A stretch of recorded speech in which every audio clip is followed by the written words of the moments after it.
욕심도 없이 어두운 세상 비추어 온전히 나를 위해 살듯이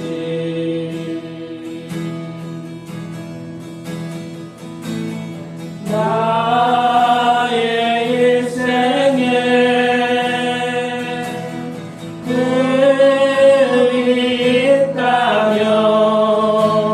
이 땅에 빛과 소금 되어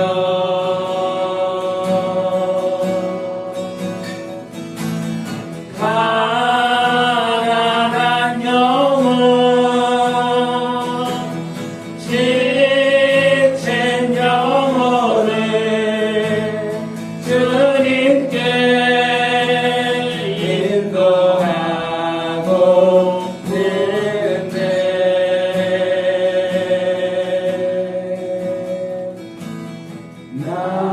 나의 욕심이 나의 못난 자가 언제나 거다란 짐 되어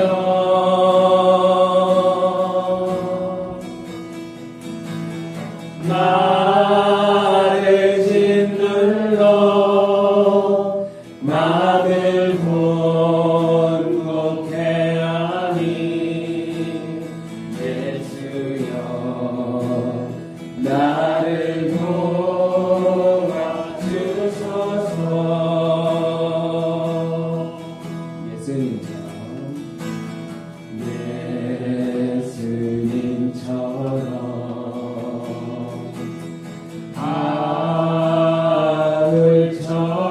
예수님처럼 그렇게 살 순 없을까?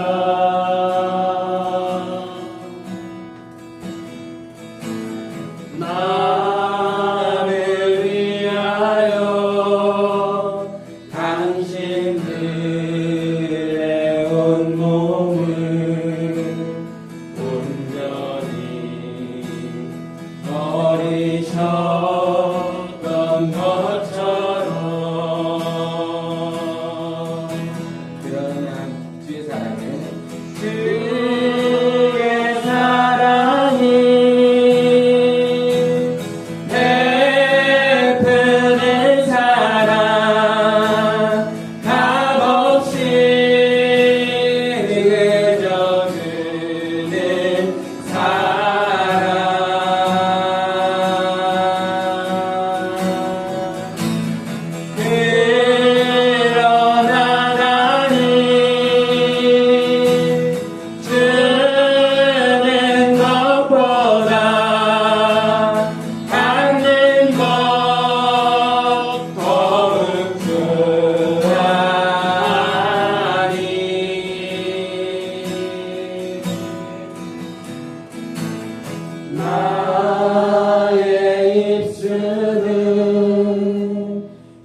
진실하게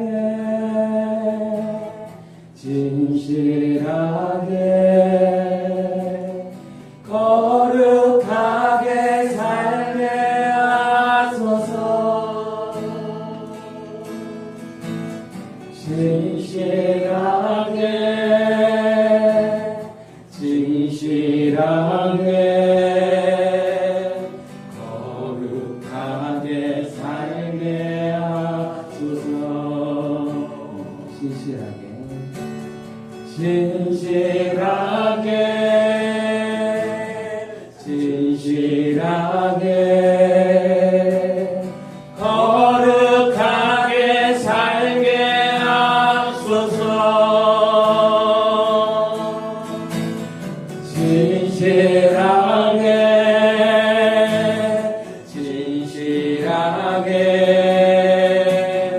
거룩하게 살게 하소서. 하나님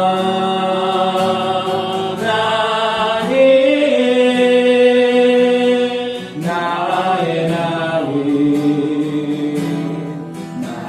만져주소서. 하나님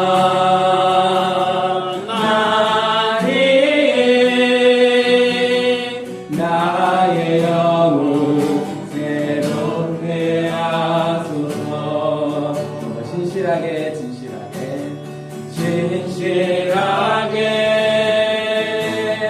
진실하게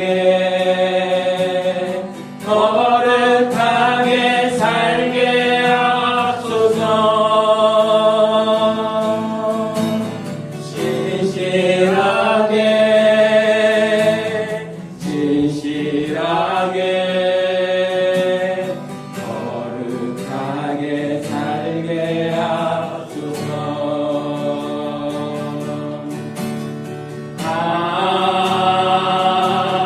하나님 나의 마음 만져주소서. 하나님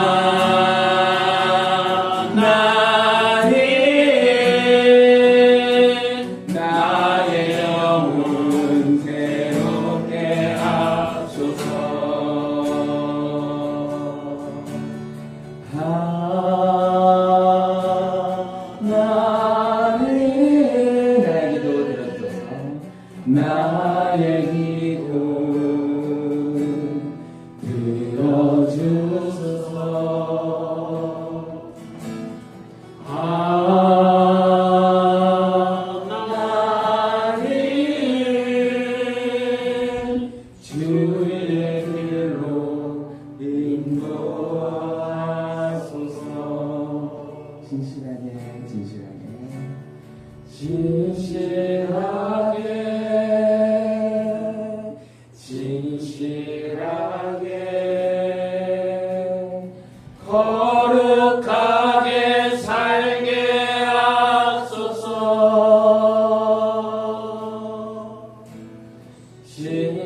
진실하게 진실하게 거룩하게 살게 하소서. 이 시간 이렇게 함께 기도했으면 좋겠습니다. 우리가 정말 신실하고 진실하며 거룩하게 살아가는 우리가 되었으면 좋겠습니다. 물론 우리는 많이 부족하죠. 연약하죠. 그러나 우리가 그 예수님을 조금이라도 따라가는 우리의 삶이 되길 소망합니다. 그냥 이곳에서 우리의 입술만 찬양하는 것이 아니라 입술만 고백하는 것이 아니라 우리의 삶이 예수님을 닮아가는 삶이 되기를 소망합니다. 우리가 그렇게 정말 이 세상 가운데, 이 어두운 세상 가운데, 이 차가운 세상 가운데 예수님의 향기를 전할 수 있는, 그 빛을 전할 수 있는 우리가 되기를 소망합니다. 이 시간 그렇게 다시 한 번 더 기도하며 나아가겠습니다. 하나님, 우리는 연약하오니 주님 우리를 도와주시옵소서. 예수여 나를 도와주소서. 우리 그렇게 함께 기도하며 나아가겠습니다. 함께 기도하겠습니다.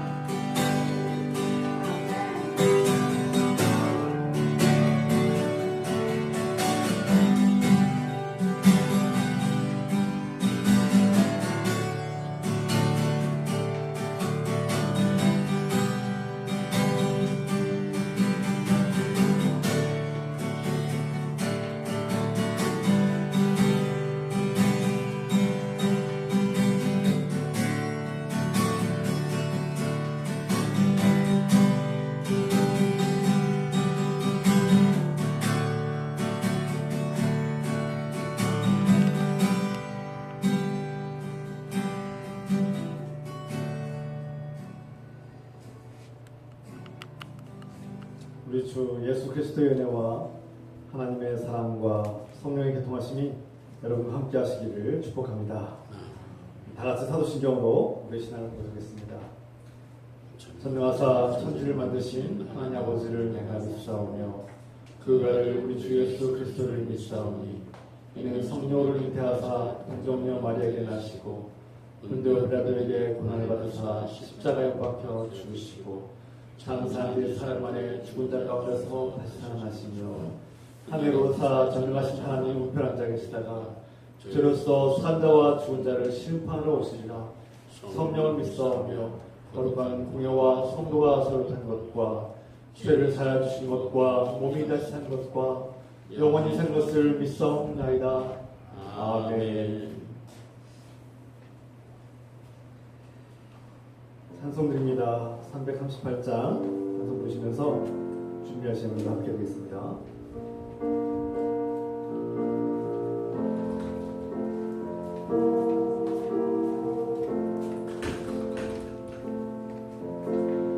내 주를 가까이 하게 하는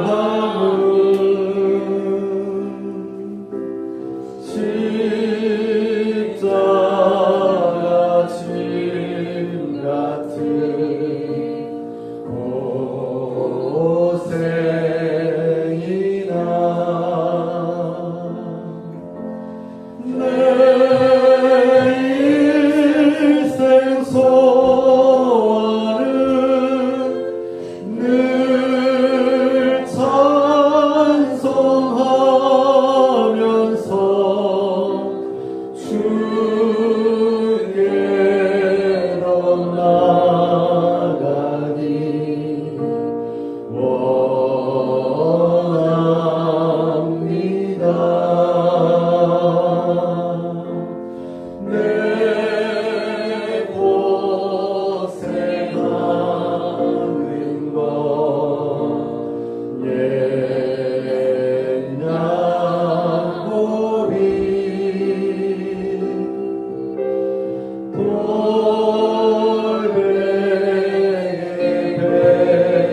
이 시간 김옥성 목사님께서 기도도 하셨습니다. 사랑하는 하나님 아버지, 우리 다 함께 모여서 예배드림을 기뻐하고 감사드립니다. 아멘. 지난 폭우와 홍수 피해로 인하여 생명과 건강과 재산을 잃고 어려움과 고통에 빠진 국민들을 불쌍히 여겨주시고 위로하여 주시옵소서. 아멘. 주님께서 도와주시고 다시 일어서도록 희망을 주시고 회복시켜 주시옵소서. 아멘.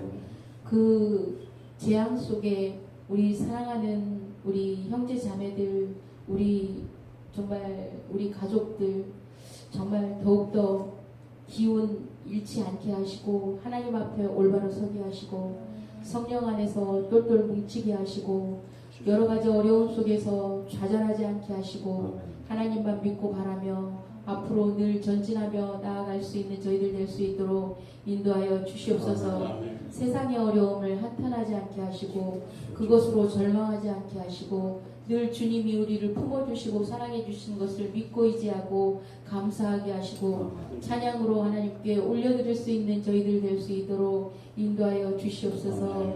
주님, 인류의 불순종과 탐욕과 이기심으로 고장난 자연을 회복하고 고쳐주시기를 소원합니다. 주님, 고난받는 백성들이 예수 그리스도의 십자가 은혜와 사랑을 깨닫게 하옵소서. 복음을 받아들이고 그리스도와 연합한 자가 되며 하나님 나라와 영원한 생명을 기뻐하며 살게 하옵소서. 주님, 우리를 통해 주님의 교회를 세우시고 하나님 나라를 왕성하게 펼치시길 기도합니다. 주님, 우리를 통해 많은 사람들이 주님께로 돌아오며 하나님과 복된 관계를 회복하기를 구합니다. 아멘. 주님, 우리에게 날마다 필요한 것들을 아시오니 건강과 재정과 일터와 관계를 형통한 길로 복된 길로 인도하옵소서. 아멘. 우리 교회와 한국교회, 대전시와 우리나라에 성령의 바람이 불어와 영적 대각성이 일어나고 큰 부흥이 일어나게 하옵소서. 아멘. 주님께서 우리 죄와 허물을 용서하신 것처럼 우리도 다른 사람들을 용서하게 하여 주시옵소서. 예수 그리스도의 이름으로 기도합니다. 아멘.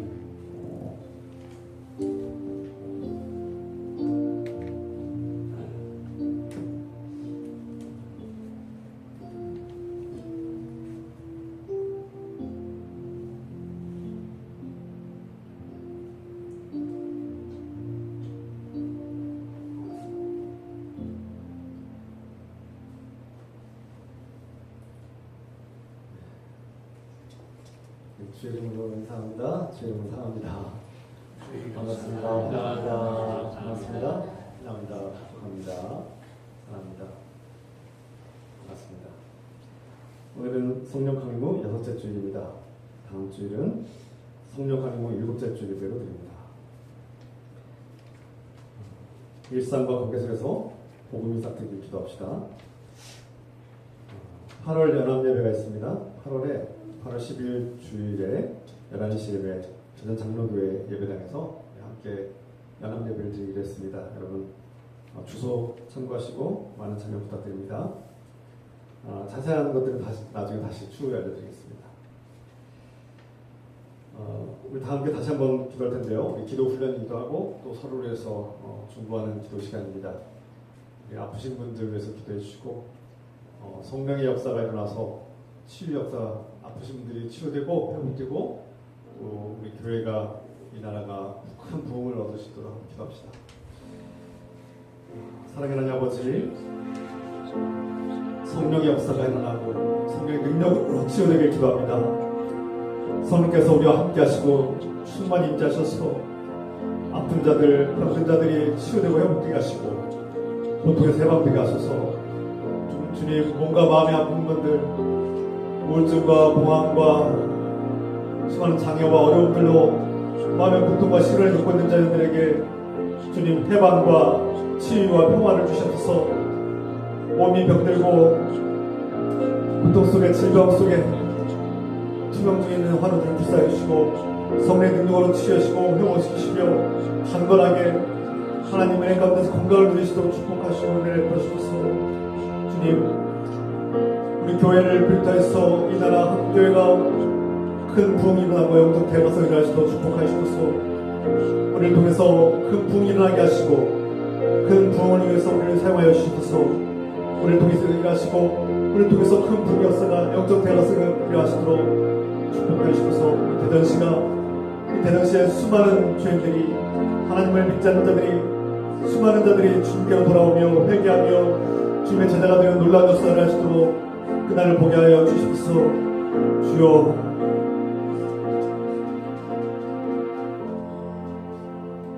예수님 이름으로 감사드리며 기도합니다. 아멘.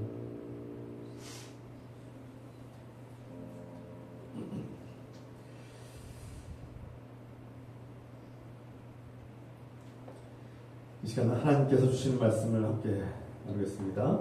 디모데전서 3장 1절 13절 말씀 하나님의 말씀입니다. 같이 시작하셔서 디모데전서 3장 1절 13절 한 절씩 부독하겠습니다.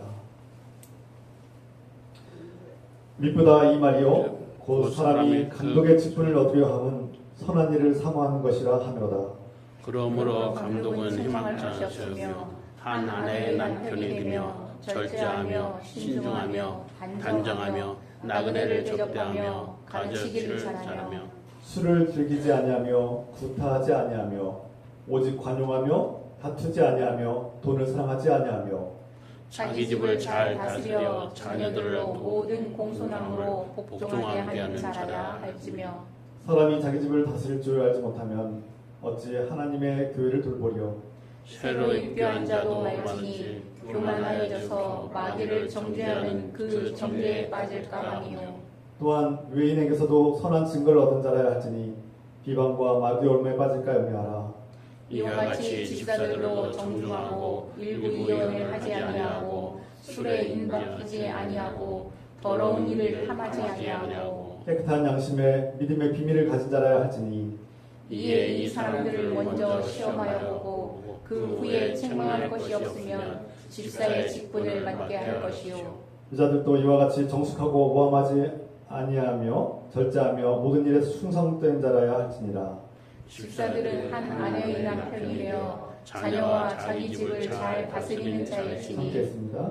집사의 직분을 잘한 자들은 아름다운 지위와 그리스도 예수 안에 있는 믿음의 큰 담력을 얻느니라. 아멘.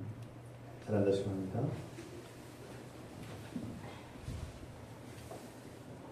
우리나라는 지난 6개월 정도, 7개월 정도 시간 동안 큰 진통을 겪었죠. 지도자가 지금 바뀌면서 이 나라의 지도자가 바뀌면서 행정정부의 수장이 바뀌면서 큰 진통을 겪었습니다. 뭐 자세한 얘기는 하지 않겠지만 이 말씀을 드린 이유는 지도자가 얼마나 중요한지 그 공동체와 집단의 그 지도자가 얼마나 중요하고 큰 역할을 큰 영향력을 가지고 있는지를 우리는 새삼스럽게 느끼는 계기가 되었습니다. 교회도 마찬가지입니다. 교회도 지도자가 중요합니다.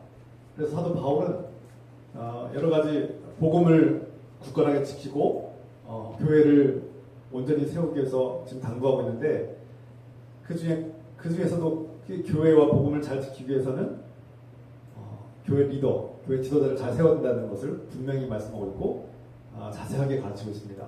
역시 얼마나 중요하면 디모데 그 편지 속에서 디모데에게 이렇게 강하고 구체적으로 자세하게 설명했습니까?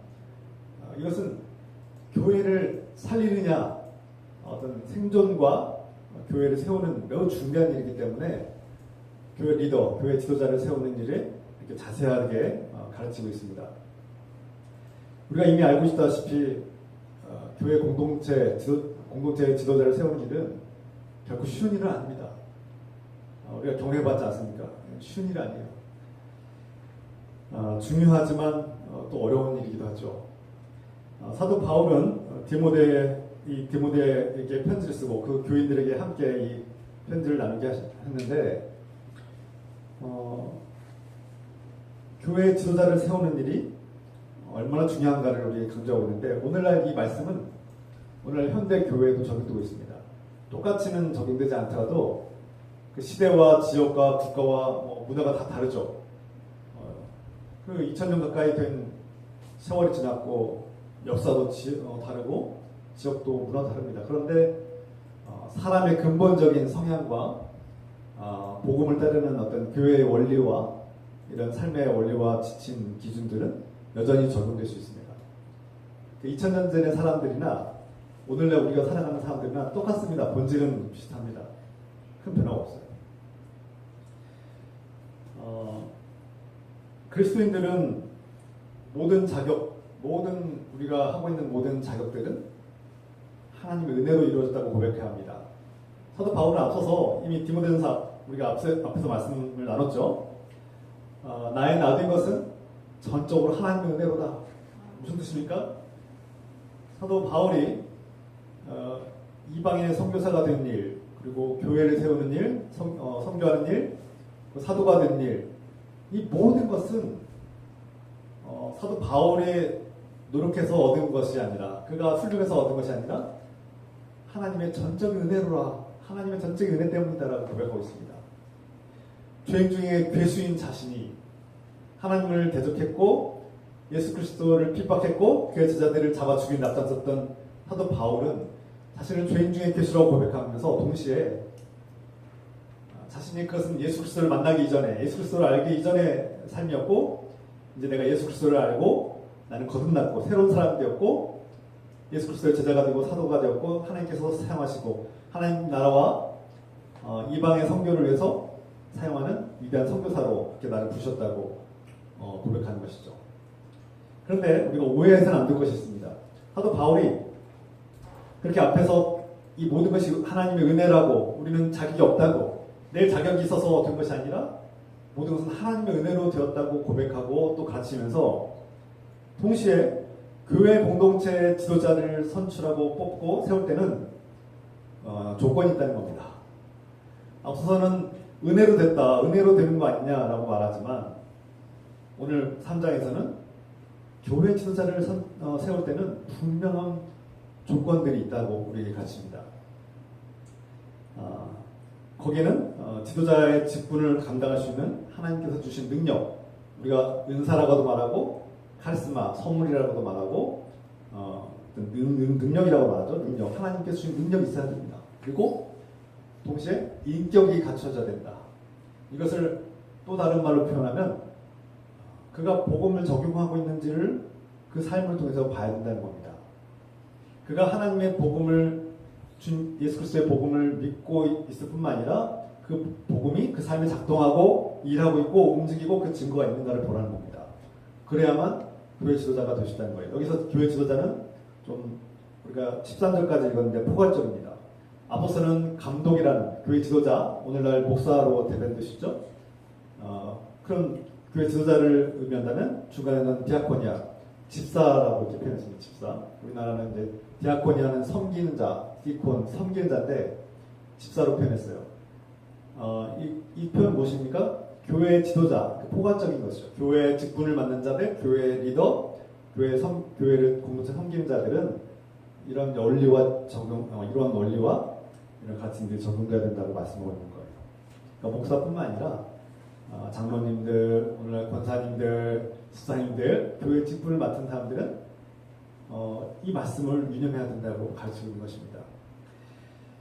조건이 있다는 거예요. 예를 들어서 우리가 좀 이해를 돕기 위해서 제가 예를 듭니다. 우리가 찬양사역자를 세우는데 앞서 말씀드린 것처럼 은혜만 따지고 은혜만 있으면 되지. 은혜만 있으면 되지. 뭐가 중요하냐? 우리 모든 것, 우리 자격은 하나님의 은혜로 되는 거 아니냐? 이렇게 주장한다면 음정 박자 다 틀리고 곡도 틀리고 막 노래를 잘 할 줄 모르고 발성도 잘 안 되는 분들이 막 앞에 서서 찬양 인도를 한다고 생각해 보십시오. 그 찬양 인도가 물론 말이 어눌하고 발성이 어눌하고 연약하고 어떤 장애를 가지신 분들도 얼마든지 하나님을 찬양할 수 있습니다. 그분들을 제가 결코 평가절하는 것이 아닙니다. 누구나 찬양할 수 있어요. 목소리가 있든 없든 마음으로도 찬양할 수 있고요. 목소리가 아름답든 아름답지 않든 상관없습니다. 모든 찬양은 귀하고 소중하고 하나님께서 기쁘게 받으실 겁니다. 그런데 찬양을 인도하는 자, 찬양을 인도하는 사역자, 대표 앞에서 예배를 이끌어가는 찬양 사역자는 다릅니다. 음정도 박자도 잘 맞춰야 되고 발성도 잘 해야 됩니다. 심지어 악기도 다룰 줄 알면 좋겠죠. 이것은 무엇을 의미합니까? 하나님께 주신 능력과 은사가 있어야 된다는 거죠. 은사가 없이 누구나 그냥 하나님 직분을 맡을 수 없다는 겁니다. 그러니까 은혜만 가지고 열정만 가지고 나 하고 싶습니다. 나 할래요. 근데 그냥 음치이신 분이 자꾸 은혜만 가지고 막 하려고 하시는 분도 있어요. 간혹 있습니다. 제가 유튜브 같은 거 보면 그 잘 못하시는 분인데도 은혜롭게 하시는 분도 있어요. 그래서 그거 자체만 은혜가 되는데 예배 인도자는 다릅니다. 혼자서 개인이 찬양하는 것 틀려도 좋습니다. 음정도 틀려도 되고 박자도 틀려도 되고 발성은 틀려도 좋습니다. 그 찬양 기쁘게 받으실 겁니다. 하나님께서. 그런데 예배 인도자 사역자는 다릅니다. 또 반대로 또 다른 의미에서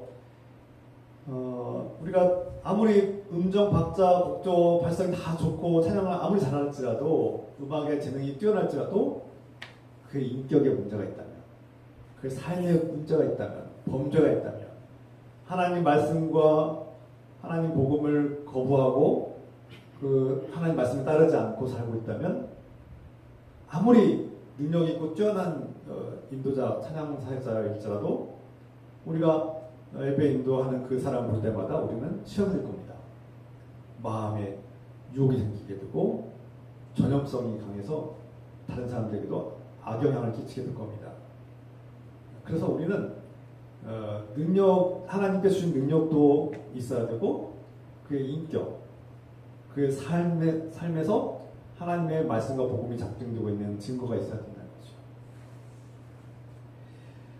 거죠. 이것은 모든 찬양 사역자뿐만 아니라 모든 목회자들, 모든 직분자들 여러분에게 해당되는 것입니다.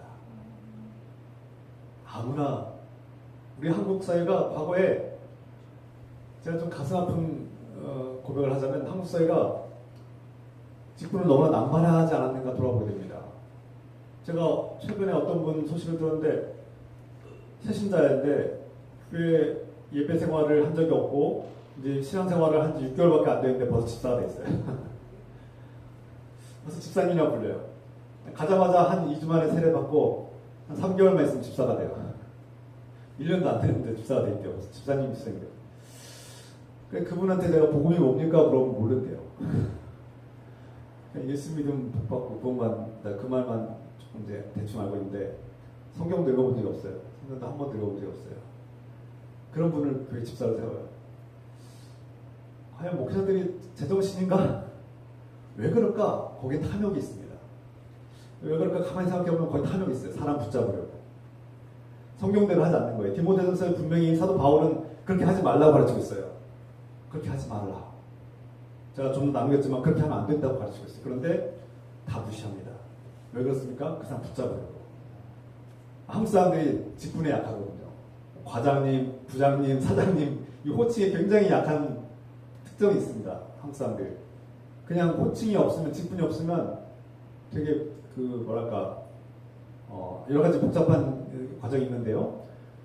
그래서 그런지 그 심리를 잘 알아서 그런지 몰라도 사람들이 그 직분을 너무 남발하는 거 아닌가. 오늘 말씀에 유배된 것을 우리가 알 수 있습니다. 복음도 모르고 성경을 읽어본 적도 없고 예배 생활이 어떻게 되는 건지 아직 성실함도 아직 증명되지 않았는데 물론 완벽한 사람은 없습니다. 그리고 완벽해야지 직분을 주라는 얘기 아니에요. 오늘 말씀 오해해서 안 됩니다. 도덕적으로 윤리적으로 뛰어난 사람들을 고상한 사람들을 선출하고 세우라는 것이 아닙니다. 그런 뜻이 아니에요. 사도 바울은 도덕적으로 흠결이 없는 사람을 뽑으라고 세우라는 뜻이 아닙니다. 전혀 오해입니다. 우리가 디모데전서 3장을 읽을 때 항상 오해하는 것입니다. 도덕적으로 선한 사람들, 도덕적으로 교양 있는 사람들을 뽑아 선출해야 되는 줄 알고 있는데 전혀 반대 이야기입니다. 사도 바울은 도덕적으로 그렇게 고상한 사람들을 세우라는 뜻이 아닙니다. 그런 가르침이 아니에요. 좀 더 자세히 나누겠습니다만 사도 바울은 분명하게 말씀하고 있습니다. 나의 나된 것은 은혜로다. 내가 사도가 된 것은 전적인 하나님 은혜로다라고 고백하지만 동시에 교회의 지도자가 되고 싶습니까? 조건이 있습니다. 9가지 조건을 우리에게 말씀하고 있어요. 제가 오늘 본문을 이렇게 자세히 보니까 9가지로 이렇게 구분이 되는데요. 첫 번째, 교회 지도자로서 교회 목사가 되고 싶어하는 사람들, 장로가 되고 싶어하거나 어떤 직분을 받고 싶어하는 사람들의 마음은 선한 것이다, 좋은 것이다라고 말씀하셨어요. 좋은 일입니다. 기쁜 일이네요. 그것은 요즘 다 안 하려고 하는데 다들 부담스러워하는데 그런 사람이 있습니까? 좋은 일입니다. 이렇게 환영할 일입니다. 이렇게 말하고 있어요. 그런데 9가지의 조건을 살펴야 됩니다.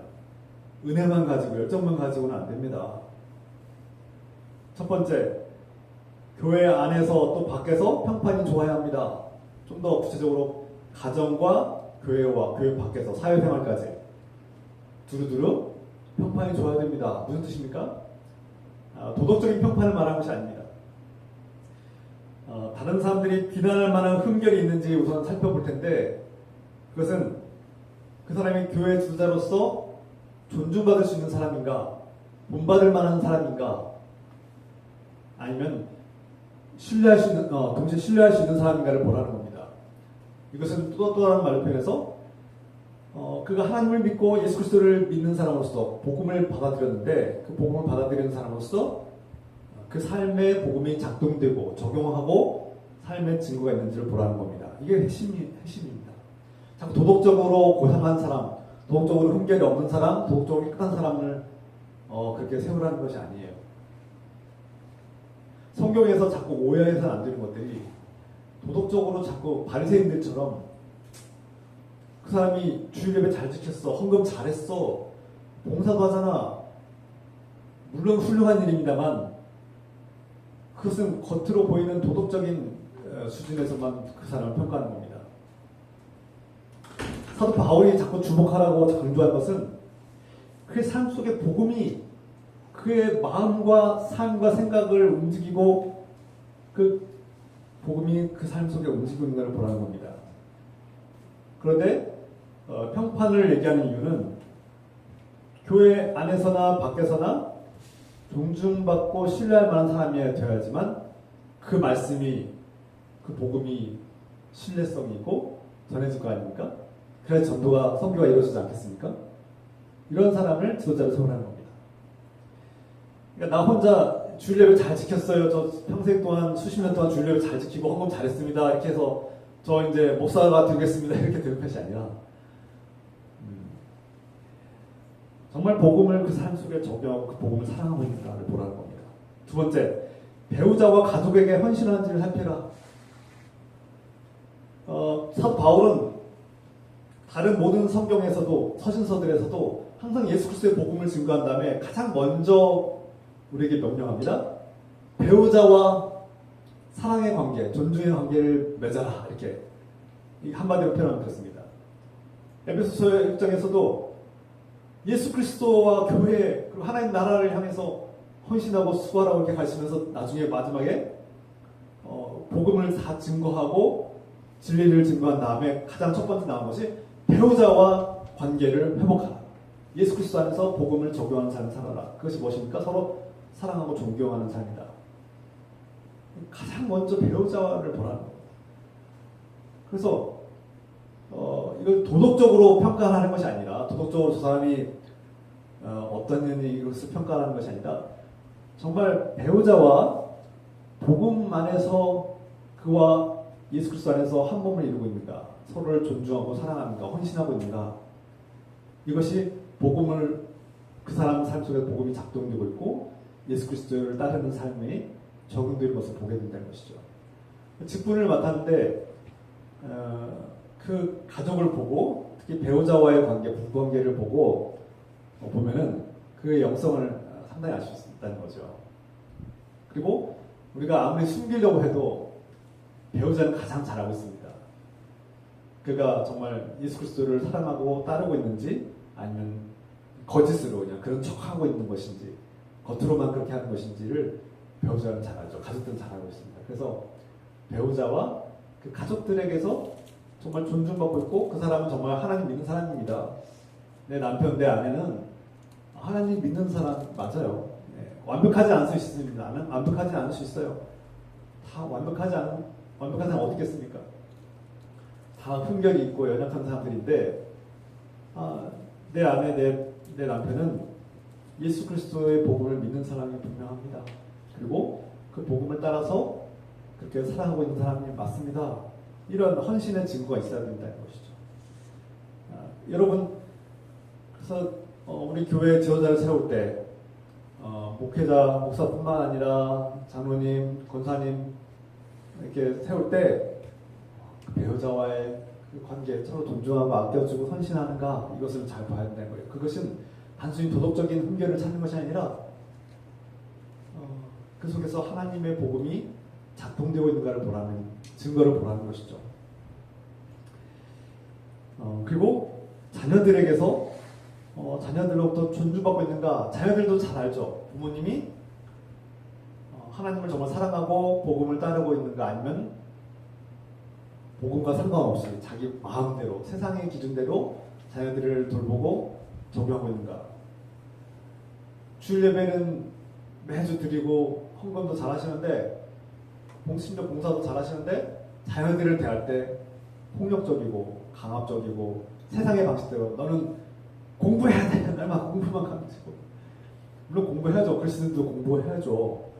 근데 막 강압적으로 막 강요하고 아버지 뜻대로 어머니 뜻대로만 아이들을 막 마음대로 하려고 한다면 하나님 뜻과 유배되는 거죠. 하나님의 자녀가 아니라 내 마음대로 조종하려고 하고 통제하려고 하면 반드시 갈등과 문제가 생기고 자녀들이 존중받기 힘듭니다. 자녀들이 신뢰하기 힘들어져요.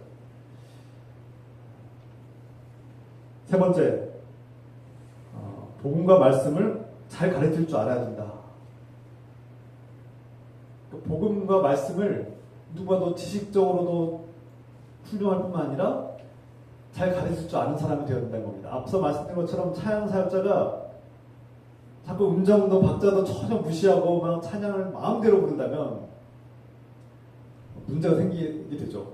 설교자가 하나님 말씀에 유배되어 있는 하나님 말씀을 제대로 이해하지도 못하고 하나님 말씀과는 반대되는 막 엉뚱한 말씀들을 전하고 가르친다면 그 설교자의 자격이 없는 거죠. 그런 지도자는 위험한 복음을 왜곡하는 변질시키는 자가 될 겁니다. 그런 사람을 그 지도자를 세워서 안 되겠죠. 그래서 설교자의 능력, 하나님 말씀을 온전히 증거하고 살 뿐만 아니라 잘 가르쳐야 되는 것이죠. 그래야만 교회 지도자로서 이것은 목사뿐만 아니라 장로님, 권사님들도 해당됩니다. 집사님들도 해당되는 거예요. 말씀을 가까이 하시고 말씀의 지식과 말씀의 지혜를 가지시고 다른 사람들에게 가르치고 전할 수 있는 사람이 되어야 된다는 겁니다. 오늘 말씀에서는 디모데전서의 말씀 3장에서는 목회자, 지도자뿐만 아니라 모든 집사, 이 모든 교회 섬기는 리더들에게 해당되는 말씀입니다. 네 번째, 중독이 없어야 합니다. 술이나 도박이나 쾌락이나 무엇에든지 중독돼서는 안 된다. 중독은 무엇입니까? 그 중독의 대상을 노예로 만드는 거죠. 술의 노예가 되는 겁니다. 마약의 노예가 되는 겁니다. 쾌락의 노예가 되는 거죠. 중독 대상이 되면 그 노예가 되고 그 중독을 대상으로 하는 것을 우상으로 숭배하게 되고 술의 노예가 되는 거죠. 교회 지도자, 직분자, 주님의 일꾼들, 교회 리더들은 다른 사람들에게 본이 되어야 되고 다른 사람들의 삶에 선한 본이 되어야 되는데 중독자들이 된다면, 중독자가 교회 리더가 된다면 그 공동체에 악영향을 끼치게 되겠죠. 그리고 하나님을 더 사랑하고 하나님을 더 따르는 하나님의 말씀에 순종해야 되는데 절제하지 못하고 그런 중독에 빠져 있다면 그는 자신의 삶을 돌보지 못할 뿐만 아니라 교회 공동체를 돌볼 수 없게 될 겁니다. 중독자가 되지 마십시오. 중독자가 있다면 교회 일꾼을 세울 수 없습니다. 다섯 번째, 폭력을 행사하지 않아야 합니다. 이것은 앞서 말씀드린 것과 연결되는데요. 어떤 공동체의 관계나 가족과의 관계나 모든 사람들과의 관계 속에서 어려움이나 문제가 생길 수 있는데 그것을 폭력으로, 힘과 폭력으로 해결하려고 하는 사람들이 있어요. 항상. 사도 바울은 앞서서 남자들에게도 당부했죠. 힘의 논리로 모든 걸 해결하는 사람들을 경계하고 하나님께 기도로 맡기라고, 그렇게 기도로 훈련하라고 가르쳤습니다. 가정에서도 배우자를 향해서도 또 자녀들을 향해서 교회 안에서도 교회 밖에서도 어떤 갈등과 어려움이 생겼을 때 폭력적으로 힘으로 모든 문제를 해결하려고 하면 반드시 문제가 악화될 수밖에 없습니다. 이런 사람을 지도자로 세우게 되면 문제가 생길 수밖에 없죠. 그래서 성경의 교회 지도자는 말씀과 기도로 훈련을 받고 문제가 생겼을 때 하나님께 말씀과 기도로 해결할 수 있는 법을 아는 사람이어야 합니다. 물론 어려운 일이죠. 우리가 어려움이 생겼을 때 그 해결하는 것은 쉬운 일이 아닙니다. 그런데 이런 관계 고도의 어려움들을 풀어갈 때 고도의 어떤 실력이 필요한 것이죠. 영성이 필요합니다. 6번째, 관대해야 합니다. 간혹 교인들 중에 어떤 사람들은 사사건건 작은 일에도 막 시비를 걸고 따지고 정죄하고 옳고 그름을 막 따지면서 하는 것마다 이렇게 자꾸 이렇게 사람들과 마찰을 이렇게 충돌을 일으키고 문제를 일으키시는 분들이 있습니다. 이런 분들을 교회 지도자로 세우게 되면 어떻게 되겠습니까? 사사건건 많은 사람들에게 시비를 걸고 옳고 그름을 따지면서 교회 갈등의 불씨가 되지 않겠습니까? 제가 간혹 이런 분들을 만납니다. 그분을 저도 목회 초년 때 그분인데 잘 모르는 상태에서 교회 중책을 맡겼어요. 교회 중책을 맡겼는데 사사건건 매사에 부정적이고 시비하고 막 옳고 그름 따지고 자기 생각과 다르면 막 거부하고 막 목회자하고 막 싸우려고 들고 교인들과 싸우고 막 갈등을 빚는 분을 봤어요. 제가 하는 곳마다 교인들과 갈등이 빚어지고 교회가 시끄러워지는 거예요. 그런 분에게 중책을 맡기니까 교회가 목회가 더 편안할 일이 없어요. 제가 막 두고두고 후회한 적이 있는데 복음 안에서 자신이 죄인이라는 것을 깨달은 사람은 다른 사람들의 연약함을 발견했을 때 그것을 관대하게 용서할 줄 알아야 됩니다. 물론 범죄를 그냥 덮어주라는 얘기 아닙니다. 범죄를 덮어주라는 얘기 아니라 다른 사람들에게 목회자나 형제 자매들의 어떤 연약함이 보이고 그 사람이 참 연약함이 보이고 약점이 보이고 부족함이 보일지라도 관대하게 품어주고 너그럽게 품어주는 그런 마음이 있어야지 교회 직분자로서 리더로서 합당하다는 겁니다. 이건 중요한 겁니다. 제가 경험적으로 이건 뼈저리게 느낍니다. 교회 리더로 세울 때 사사건건 상대방의 그 약점과 연약함까지 계속 물고 늘어지고 막 그거 자기 생각과 다르면 싸우려고 드는 사람들을 교회 리더로 세우면요, 그 교회는 분열될 수밖에 없습니다. 이거 매우 중요한 일입니다. 이거. 사도 바울이 이것을 우리에게 강조하고 있는 것이죠. 7번째, 돈을 사랑하지 않아야 합니다. 공동체의 제 자신의 이익과 공동체 이익 중에 어느 것이 우선되어야 됩니까? 교회 리더들은, 교회 지도자는 공동체 이익을 우선해야 됩니다. 자신에게 좀 불리하고 내가 좀 이익이 줄어들거나 손해를 볼지라도 공동체에 유익한 길을 선택해야 됩니다.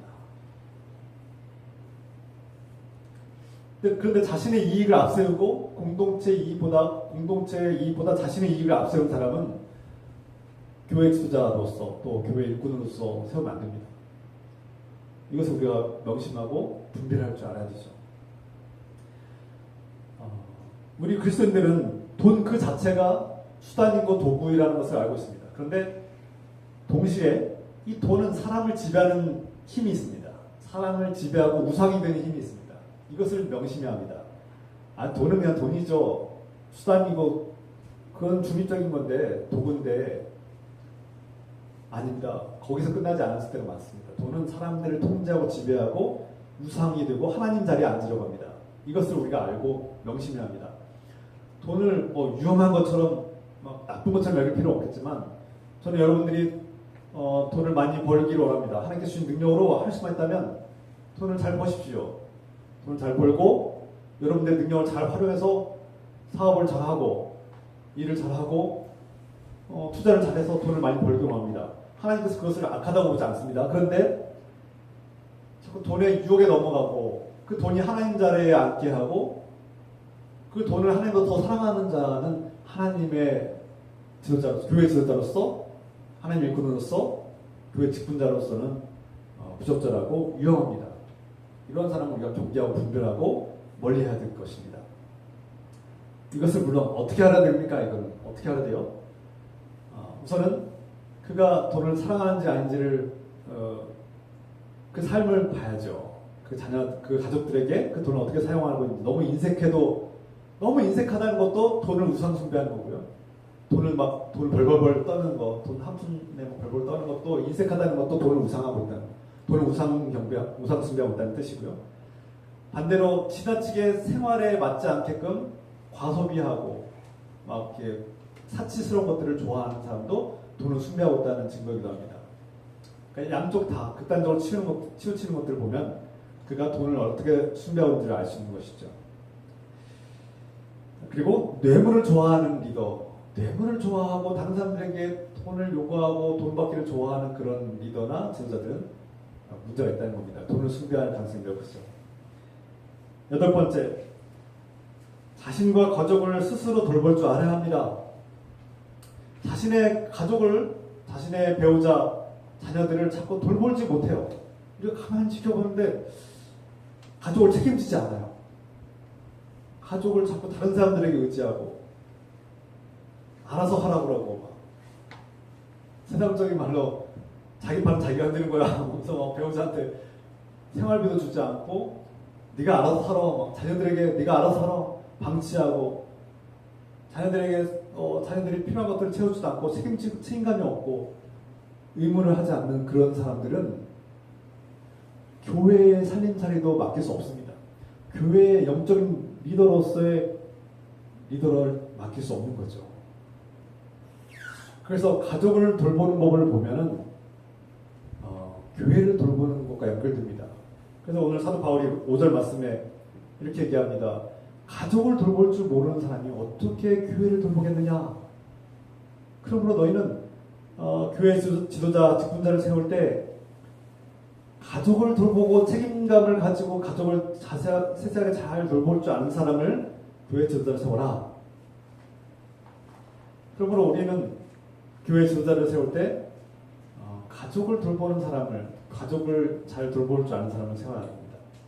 그래서 과거에는 이게 너무 이제 이 시대가 문화가 바뀌긴 했지만 과거에 제가 어린 시절만 해도 전도사나 목회자 안수, 목사 안수를 줄 때 결혼을 안 하면 잘 안 주려고 했어요. 지금은 조금 바뀌긴 했습니다. 제가 전도사 때는 그래도 혼자 있을 때는 괜찮았는데 뭐 우리 선배 목사님들 볼 때 전도사님도 이렇게 결혼 안 하면 잘 안 뽑으려고 했다고 합니다. 그래서 우리 교수님은 전도사로서 목사가 되려고 결혼을 빨리 했다고 해요. 물론 이 시대는 변화가 됐죠. 결혼을 늦게 하는 시대가 됐고 또 혼자 사는 사람들이 많아지는 시대 속에서 그것을 따지면 좀 위험할 수가 있습니다. 그 시대의 문화를 반영해야 되는데 중요한 것은 그만큼 교회 리더로서 사역자로서 직분자들은 가정에서의 모습이 교회의 모습으로 연결된다는 것을 명심해야 합니다. 끝으로 9번째, 새신자를 교회 지도자로 세우지 마십시오. 그래서 앞서 말씀드린 것과 또 연결되는데요. 다른 말로 표현하면 복음을 적용하는 삶을 증거로 가진 사람들을 교회 지도자로 세우라는 뜻입니다. 그렇지 않으면 새신자가 교회 리더가 되어서 목회자가 되고 장로가 되고 권사가 되면 유혹에 넘어지기 쉽고 사탄 마귀의 유혹에 넘어지기 쉽습니다. 유혹이 뭔지도 몰라요. 자기가 교만에 빠졌고 자만에 빠졌다는 것도 모릅니다. 주님께서 예수 그리스도의 복음으로 진정한 겸손한 삶을 우리에게 가르쳐 주셨고 본인도 해주셨는데 그게 뭔지도 모르고 진정한 겸손이 무엇인지도 모르고 막 교만에 빠지고 그 직분이 마치 세상의 어떤 그런 계급처럼 여겨져서 자꾸 교만하게 행동하고 잘못된 길로 갈 수가 있습니다. 마귀의 유혹에 빠지게 되고 함정에 빠지게 쉽습니다. 그래서 우리는 훈련받은 사람, 말씀과 기도로 훈련받고 복음의 삶을 살고 있는가를 그 증거를 봄으로써 우리는 교회 리더를 세울 때 이런 기준을 가지고 세워야 된다는 것이죠. 그래서 제가 작년에 우리 김동현 집사님하고 우리 박 집사님 훈련할 때 제가 이 디모데전서 3장의 말씀을 제가 나눈 적이 있습니다. 기억나십니까? 그러니까 또 출애굽기의 모세의 말씀도 나누고 여러 가지 말씀들을 나눴는데 이 말씀이 한때 제가 어느 부흥회에 참여해서 부흥 강사님 목사님으로부터 이런 말씀을 들은 적이 있어요. 그 부흥회 강사 목사님이 이렇게 이 디모데전서 3장의 말씀을 전할 때 이렇게 말씀하시더라고요. 에이, 세상에 이 디모데전서 이 3장에 이 조건에 다 맞는 사람 어디 있어요? 목사나 집사나 맞는 사람 어디 있어요? 하면서 이렇게 없어요. 하면서 다 은혜로 되는 겁니다. 은혜로. 저나 여러분은 다 은혜로 된 거지. 이 조건에 맞는 사람 어디 있겠어요? 이렇게 한마디를 일축하시는 그 목사님 말씀 드린 적 있어요. 그 말씀을 들을 때 아유 다행이다. 아유 그 한편으로는 다행이다. 공감도 되고 이해도 되고 또 이렇게 수긍되면서 아 그럼 그렇지 위로가 되기도 했습니다. 아유 나도 저 말씀대로 못 살고 있는데 아유 완전한 사람 없지. 그래 은혜로 된 거지 이렇게 생각하고 넘긴 적이 있어요. 제가 뭐 오래전 20년 전도 더 된 얘기인데 그렇게 얘기하면 쉽습니다. 저나 여러분 다 은혜로 된 거지 무슨 자격으로 됐습니까? 이렇게 얘기하고 넘어가면 쉬워요. 그러나 거기에 속임수가 있습니다. 그 목사님을 비난하려고 하는 것은 아니지만 놓치고 있는 거 있어요. 사도 바울이 앞서서 은혜를 강조하고 나의 나된 것은 하나님의 은혜로다. 전적인 은혜로 내가 된 것이다 라고 고백하고 이 죄인 중에 괴수인 나를 하나님께서 은혜를 베푸시고 용서하셔서 나를 하나님 일꾼으로 삼으셨다라고 고백하지만 오늘 분명히 디모데전서 3장에서 말씀하기를 조건이 있다는 겁니다. 교회 지도자, 직분자를 세울 때는 조건이 있다는 거예요. 그냥 은혜로 세우는 거야 라고 하지 않았습니다. 절대. 그렇게 말씀하지 않았습니다. 제가 이 디모데전서의 말씀을 들을 때 과거에 한때는 도덕적인 말씀으로 들었어요. 도덕적으로 나 정도 되면 내가 뭐 범죄를 한 것도 아니고 나쁜 짓을 한 적이 없으니 나 정도 되면 뭐 됐지 목사도 될 수 있고 우리 교인들 장로님 권사님도 되면 되지 뭐 범죄한 것도 없는데 뭐 저 정도면 되지 이렇게 생각한 적이 있어요. 그건 대단한 오해입니다. 사도 바울의 말씀을 완전히 오해하는 거예요. 저나 여러분들은 도덕적으로 뭐 큰 잘못을 한 적도 없고 뭐 감옥에 간 적도 없고 뭐 크게 잘못한 적 없습니다. 손가락질 받을 만한 비난을 받을 만한 짓도 한 적이 없습니다. 그럼 천국 갑니까? 그 하나님 앞에 온전합니까? 그 바리새인들이 생각하는 겁니다. 그것은 바리새인들의 한계예요. 여러분들이 바리새인들과 다른 이유는 무엇입니까? 우리가 자격이 없는 자, 죄인이지만 예수 그리스도의 은혜와 능력으로 새 사람이 되었고 은혜로 하나님의 자녀가 되고 직분자가 된 것은 맞습니다. 그러나 조건이 있습니다. 하나님의 그 복음, 예수 그리스도의 그 복음을 믿고 받아들인 사람들은 그 삶에 적용해야 되고 그 삶이 변화된다는 거예요. 가장 먼저 배우자를 대하는 태도가 삶의 태도가 바뀌어야 되는 것이고요. 자녀들을 대하는 태도가 바뀌고 가족을 대하는 태도가 바뀌어야 되는 겁니다. 거기에서부터 복음이 작동되고 있는 걸 봐야 된다는 거예요. 이것은 사도 바울이 은혜를 강조하지만 그 복음의 삶을 살고 있는가를 증거를 봐야 된다는 거예요. 그런 사람을 교회 지도자로 직분자로 세워야 된다는 겁니다. 그래서 우리 집사님들 세울 때 겉으로 볼 때는 뭐 도덕적으로 세상에서 뭐 큰 범죄한 거 없으니 은혜로 세웁시다 이렇게 해도 됩니다. 그런데 다 교회들마다 그렇게 해요. 집사님들 세울 때는 그냥 예배 순서에다가 그냥 이름만 딱 올리고 그냥 됐습니다. 이제 서리 집사 됐어요. 이제 잘 일을 하세요. 이렇게 끝나는데 제가 몇 달 동안 이렇게 훈련하고 몇 달 동안 교육하고 또 그렇게 한 줄 그냥 이름만 올리고 됐습니다. 선포하고 되지 않고 그렇게 임명식을 이렇게 좀 거창하게 한 이유는 나름대로 한 이유는 그 도덕적으로 흠결이 없어서 그렇게 센 것이 아닙니다.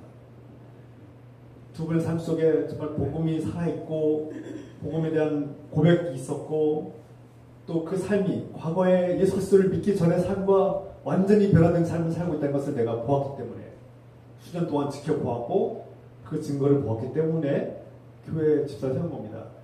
그러니까 다른 교회들에서는 집사 그냥 새신자 대회도 막 3개월만 되면 해줍시다. 하는 거 봤습니다. 6개월만 교회 다니면 다 집사던데요. 그러면 안 된다는 겁니다. 지금 사도 바울은 그렇게 하면 안 된다는 걸 가르치고 있는 거 아닙니까? 교회 지도자를 세우고 직분을 줄 때는 그렇게 하지 말라는 거 아닙니까? 제발 그렇게 하지 말고 디모데야, 너는 그렇게 하지 말라는 거 아닙니까? 겉으로 볼 때는 도덕적으로 흠결이 없는 것 같이 보일지라도 제발 교회 지도자를 세우고 교회 목회자를 세우고 집사를 세울 때는 제발 그렇게 하지 말라는 거 아닙니까? 그렇게 하면 교회가 무너지는 거 아닙니까?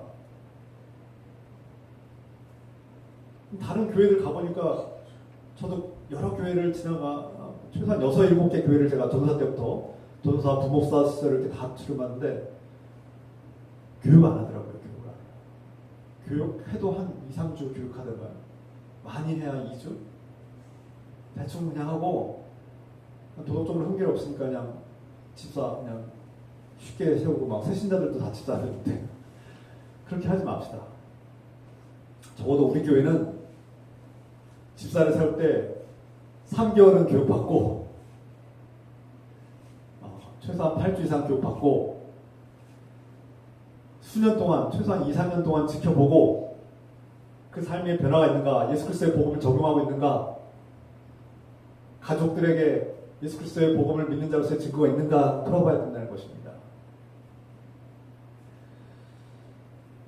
저도 이 디모데전서 3장의 말씀을 읽을 때마다 나는 이 말씀에 부합한 자인가 돌아보면 부끄럽습니다. 부족함이 느껴져요. 그런데 핵심은 도덕적으로 완벽한 사람을 세우라는 것이 아니라 예수 그리스도의 복음을 내 삶 속에 적용하고 있는가, 끊임없이 그 복음이 내 안에서 작동하고 있는가, 그 증거가 있는가를 보라는 거예요.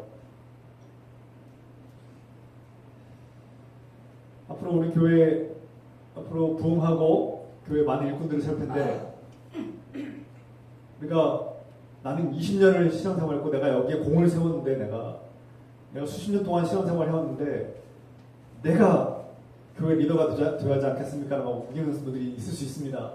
여러분, 그것은 바리새인들이 주장한 방식입니다. 도덕적인 자신의 공로를 앞세워서 교회 리더가 되고자 하는 자들을 우리가 경계해야 됩니다.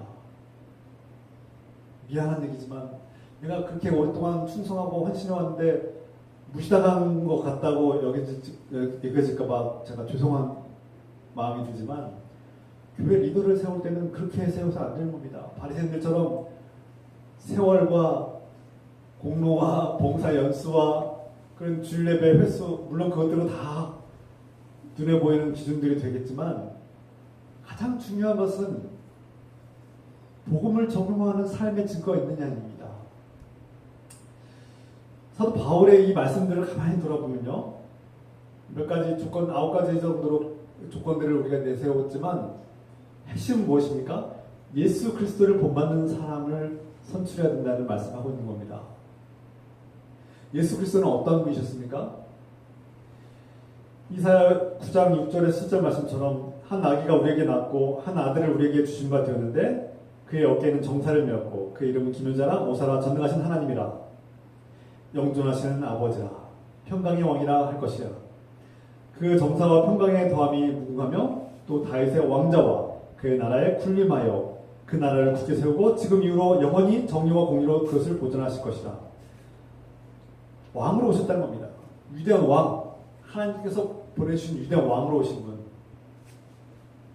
스가랴서 9장 9절 말씀에도 위대한 왕으로 오신 분을 기뻐하라. 그리고 그분은 겸손하셔서 위대한 왕으로 오셨음에도 불구하고 겸손하셔서 작은 나귀 새끼를 타고 오시는 분다 이렇게 고백하고 있어요.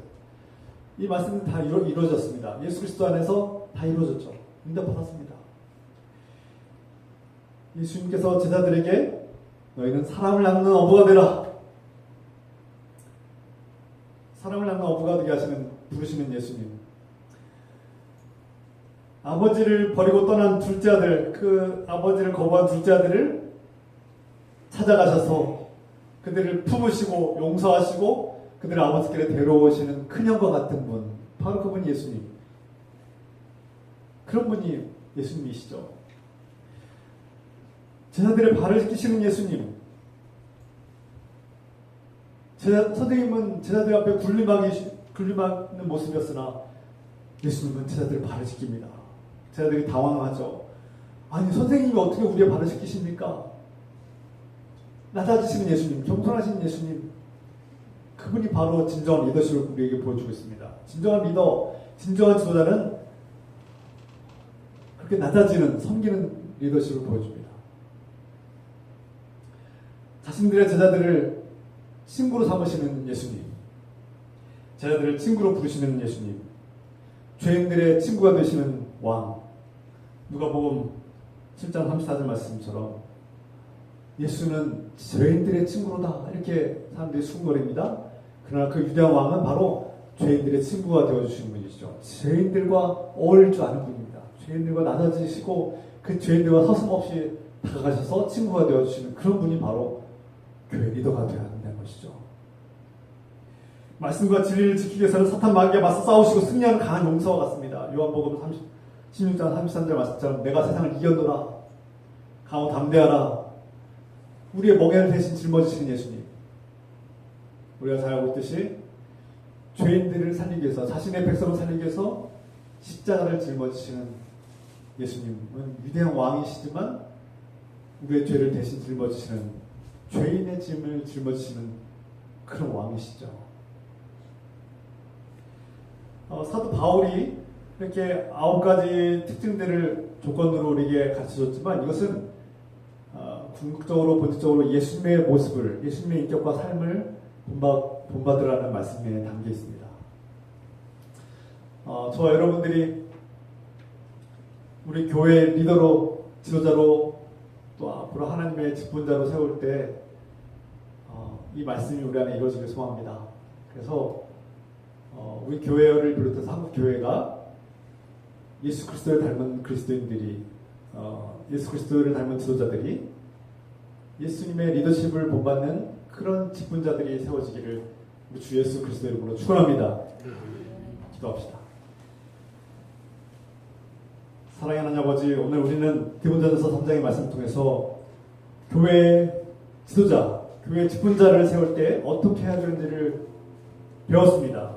깨달았습니다. 과거에 한국교회가 교회의 직분자를 세울 때 소홀히 했고 인간적인 욕심으로 하지 않았나 돌아보고 반성합니다. 회개합니다. 앞으로 우리 교회가 교회 직분자, 교회 지도자를 세우고 교회 직분자 리더들을 세울 때 예수 그리스도의 복음이 그 삶에 적용되고 있는가, 가정 안에서, 교회 안에서, 교회 밖에서도 예수 그리스도의 복음이 살아 움직이고 적용되고 작동하고 있는지를, 그 증거를 보게 하시고 그것을 통해서 주님의 교회를 살리고 복음을 수호하며 복음을 잘 가르치고 증거하는 그런 일꾼들을 세우는 교회, 그런 한국교회가 되게 하여 주시옵소서. 오늘 이 말씀대로 우리가 살고 있는가, 우리 자신을 돌아보고 점검하게 하옵소서. 오늘 함께 기도하겠습니다. 우리 통성으로 합심 말씀 기도합시다. 주여, 주여, 하나님 아버지, 오늘 이 말씀을 듣고 자신을 돌아봅니다. 주님, 저에게 목사로서, 장로로서, 원사로서, 집사로서 직분을 주셨는데 오늘 이 말씀을 들을 때 때로는 한편으로는 부끄럽기도 하고 부족함을 느끼며 회개하기도 합니다. 또 한편으로는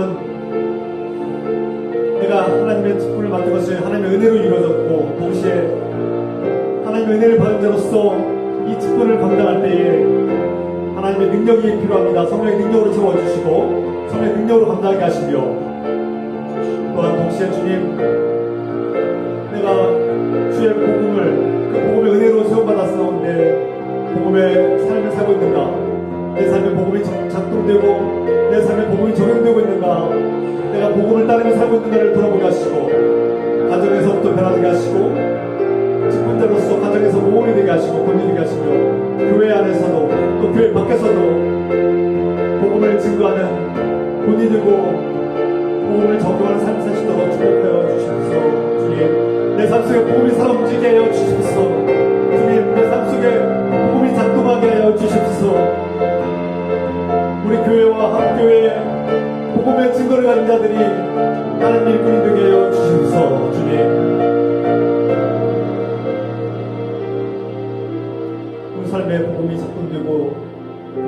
가정과 교회와 교회 밖에서 예수 그리스도의 리더십을 본받게 하여 주시옵소서.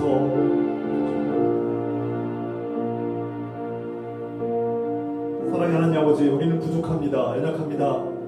그래서 하나님의 은혜로 자격 없지만 하나님 은혜로 하나님의 일꾼이 되었습니다.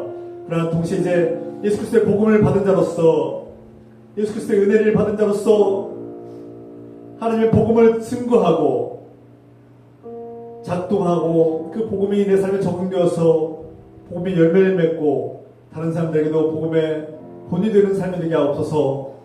예수 그리스도의 인격과 삶을 본받고 적용하게 하여 주시옵소서. 우리 교회와 우리 한국 교회가 예수 그리스도의 리더십을 본받고 사도 바울의 가르침을 본받는 그런 교회의 리더 지도자를 세우고 직분자를 세우게 하여 주시옵소서. 이제는 하나님의 은혜와 예수님의 은혜로 우리를 직분자로 불러주신 우리 주 예수 그리스도의 은혜와 하나님의 크신 사랑과 성령의 교통감화 역사심을 감사하며 지금부터 영원토록 함께해 주시기를 간절히 축원하옵나이다. 아멘.